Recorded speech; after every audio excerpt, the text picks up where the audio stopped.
Hello students, now we will discuss differentiation by first principle. In the previous video, we have solved the derivative of some function with first principle.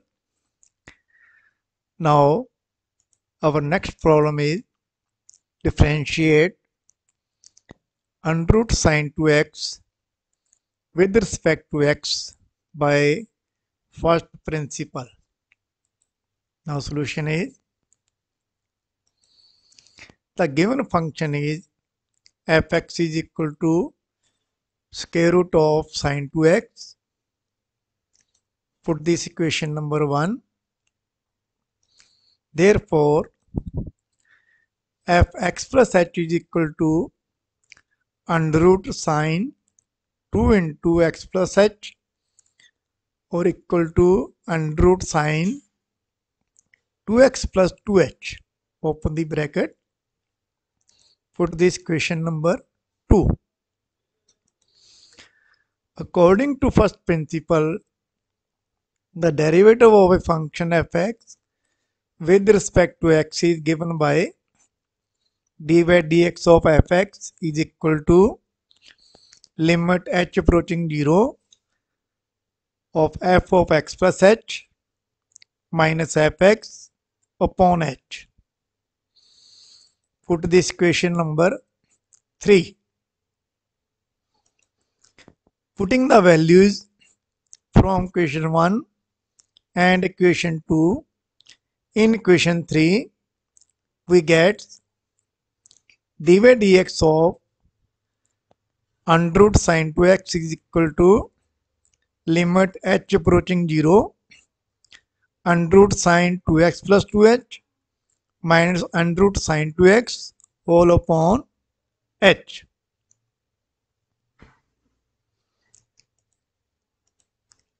By rationalizing the numerator, we get dy dx of sine 2x under root, that is dy dx of under root sine 2x is equal to limit h approaching 0 of under root sine 2x plus 2h minus under root sine 2x within the bracket into under root sine 2x plus 2h plus under root sine 2x within the bracket upon h into under root sine 2x plus 2h plus under root sine 2x within the bracket.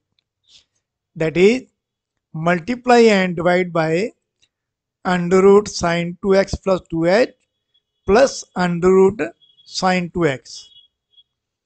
Now in the numerator, using the formula a minus b into a plus b is equal to a square minus b square, we get dy dx of under root sine 2x is equal to limit h approaching 0 of under root sine 2x plus 2h whole square minus under root sine 2x whole square upon h into within the bracket under root sine 2x plus 2h plus under root sine 2x, because a minus b into a minus a plus b, a minus b into a plus b is equal to a square minus b square.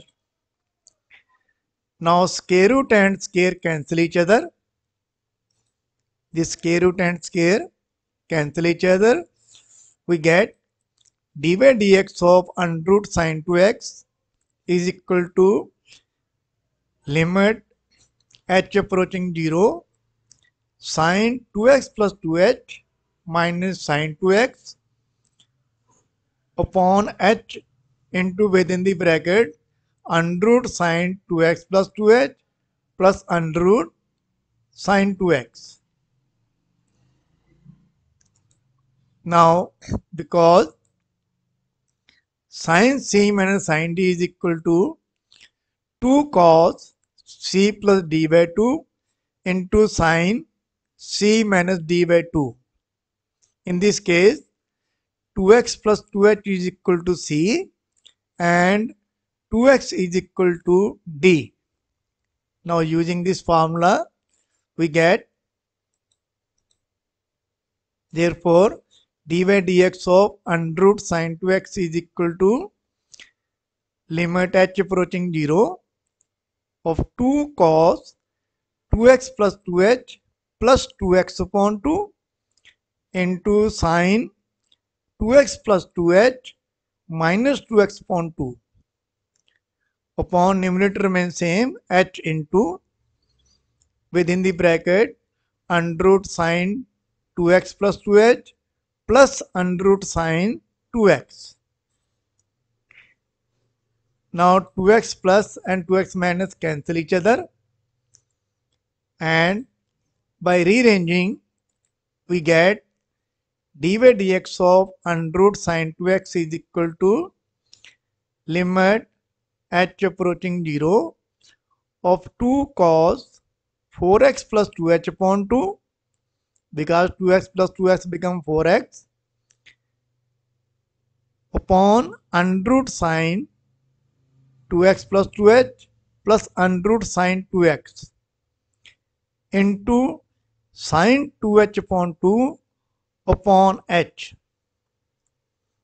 Again 2 and 2 cancel each other, and in cos 4x plus 2h upon 2 take 2 common, we get dy dx of under root sine 2x is equal to limit h approaching 0 2 cos 2 into 2x plus h whole upon 2 upon under root sine 2x plus 2h plus under root sine 2x whole into sine h upon h.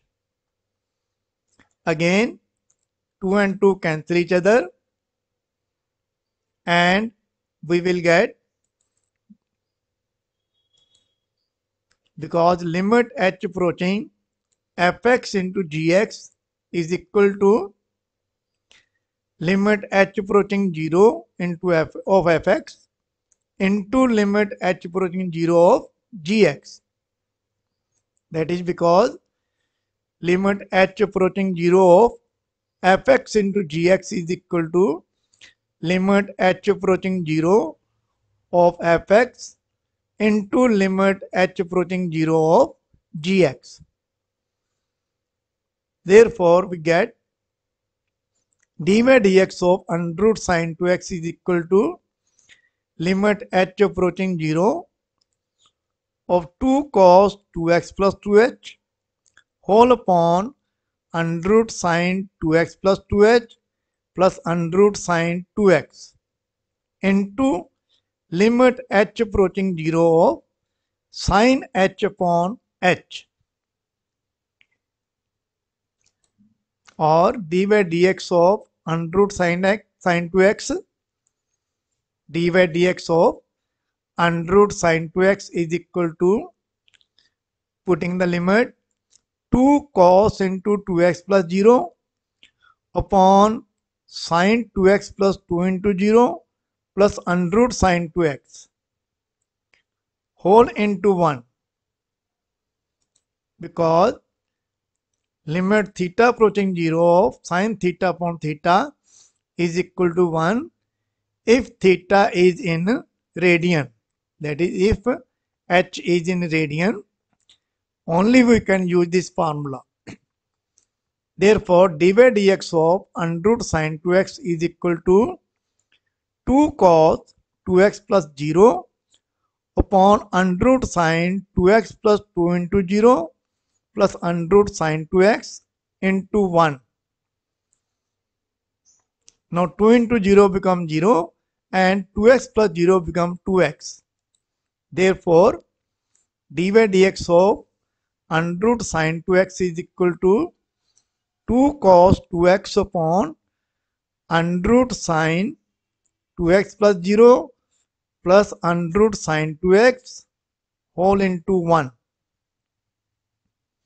Again 2x plus 0 become 2x we get dy dx of under root sine 2x is equal to 2x plus 2x into cos 2x upon under root sine 2x plus under root sine 2x.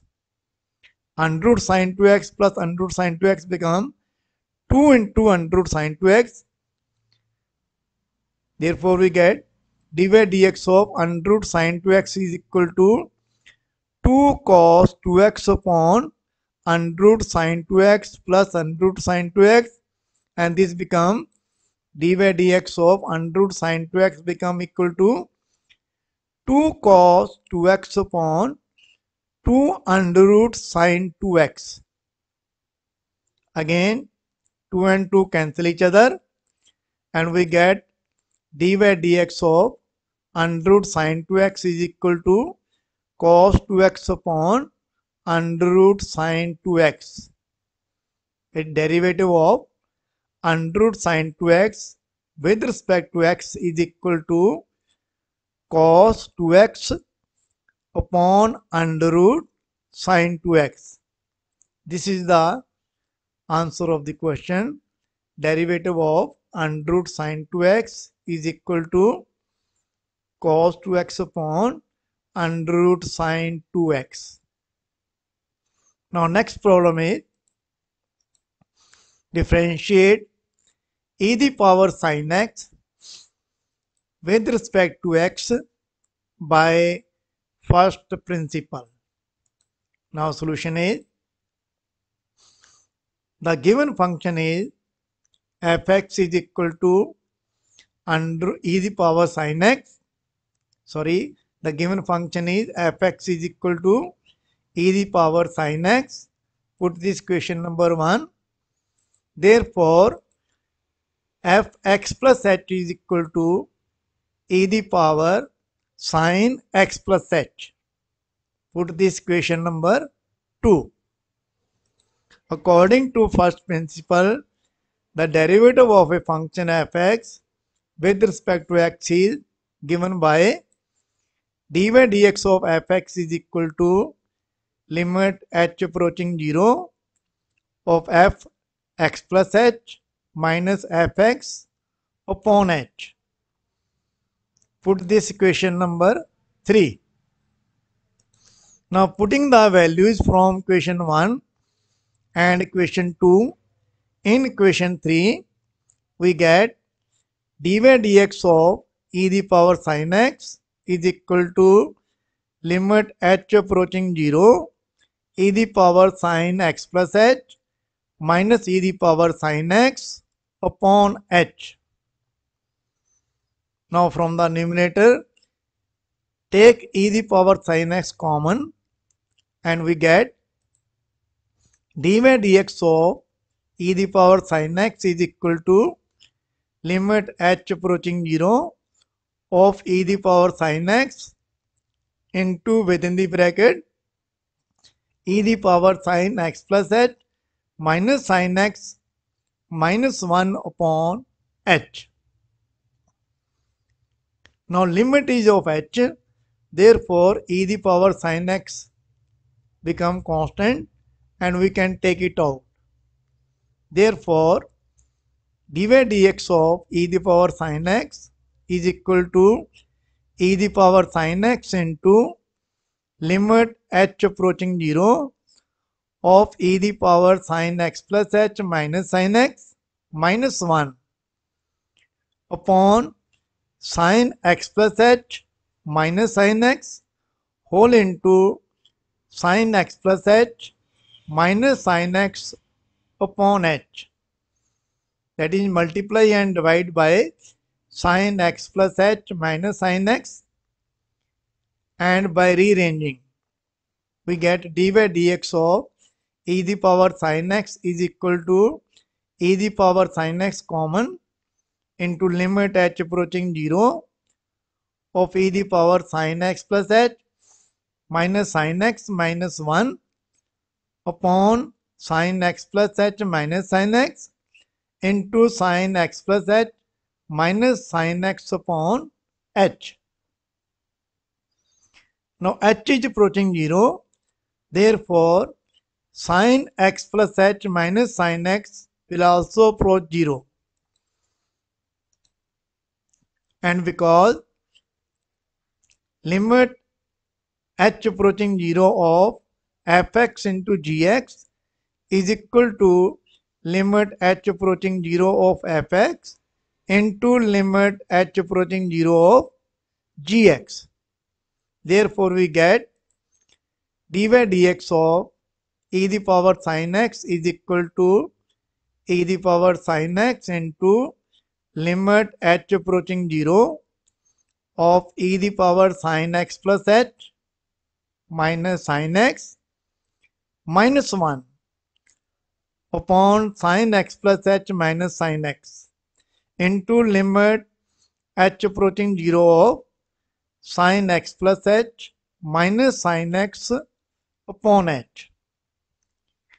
Now, because h is approaching 0, therefore sin x plus h minus sin x will also approach to 0. Therefore, we get dy dx of e the power sin x is equal to e the power sin x into limit sin x plus h minus sin x approaching 0 of e the power sin x plus h minus sin x minus 1 upon sin x plus h minus sin x into limit h approaching 0 of sin x plus h minus sin x upon h. Now first limit is equal to 1. Therefore, dy dx of e the power sin x is equal to e the power sin x into 1 into limit h approaching 0 of sin x plus h minus sin x upon h. Because limit y approaching 0 of e the power y minus 1 upon y is equal to 1, and in this case y is equal to sin x plus h minus sin x. Now because sin c minus sin d is equal to 2 cos c plus d upon 2 into sin c minus d upon 2. From the sum product formula of trigonometry, sin c minus sin d is equal to 2 cos c plus d upon 2 into sin c minus d upon 2. Therefore, dy dx of sin e the power sin x, dy dx of e the power sin x is equal to e the power sin x into limit h approaching 0 of 2 cos x plus h plus x upon 2 into sin x plus h minus x upon 2 whole upon h. Here c is x plus h and d is x. X and x cancel each other because plus minus cancel each other, and therefore we get dy dx of e the power sin x is equal to e the power sin x into limit h approaching 0 of cos 2x plus h upon 2 into sin h upon 2 upon h upon 2. That is by rearranging. We get dy dx of e the power sin x is equal to e the power sin x into limit h approaching 0 of cos 2x plus h upon 2 into sin h upon 2 upon h upon 2. Again, because limit h approaching 0 of fx into gx is equal to limit h approaching 0 of fx into limit h approaching 0 of gx. Therefore, we get dy dx of e the power sin x is equal to e the power sin x into limit h approaching 0 of cos 2x plus h upon 2 into limit h approaching 0 of sin h upon 2 upon h upon 2. Now second limit again become 1. Therefore, dy dx of e the power sin x is equal to e the power sin x into cos 2x plus 0.2, put the limit h equal 0 into 1, because limit theta approaching 0 of sin theta upon theta is equal to 1 if theta is in radian. Therefore, we can use this formula only when x is in radian. Now 2x plus 0 become 2x. Therefore, we get dy dx of e the power sin x is equal to e the power sin x into cos 2x upon 2. 2 and 2 again cancel each other, and we get dy dx of e the power sin x is equal to e the power sin x into cos x. This is the derivative of e the power sin x with respect to x. That is, dy dx of e the power sin x is equal to e the power sin x into cos x. Thank you very much.